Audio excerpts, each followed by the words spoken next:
I came out in 1978 when I arrived in DC, Washington, DC, and got involved with an organization of black women who were trying to organize a organization where we could come together and be supportive of one another as lesbian women, black lesbian women in particular.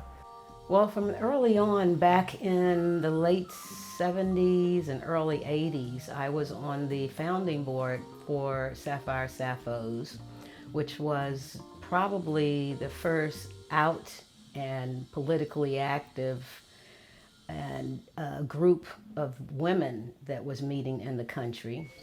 I also was a part of the Black Lesbian and Gay Conference where we had Audre Lorde as our keynote speaker. Well, certainly I would posit that as the first and only black, lesbian, female-owned shop on U Street, that was a tremendous contribution because I became a person that people wanted to have conversations with, people, gay people, about the possibilities.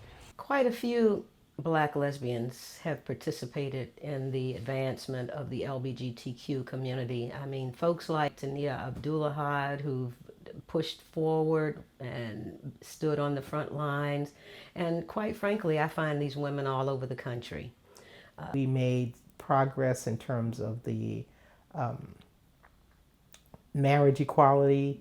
We made progress in terms of women's rights. We had more literature that was written for and about black lesbians. And now we see that people are going after the community. One of the things that I think I would like to see in going forward is that those of us who are active in the movement, start to do more mentorship for younger women. I think younger women don't know a lot of what happened previously because there wasn't a whole lot of information that was shared.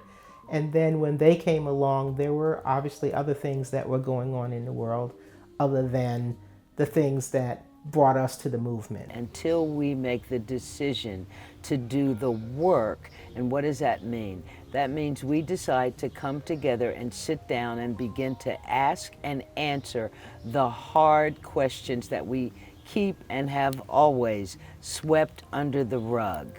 The questions about skin color, the questions about texture of hair, the questions about too light, too dark, the questions about bourgeoisism, the questions about ebonics, all of that stuff is at the heart of our inability to, why can't we just get along?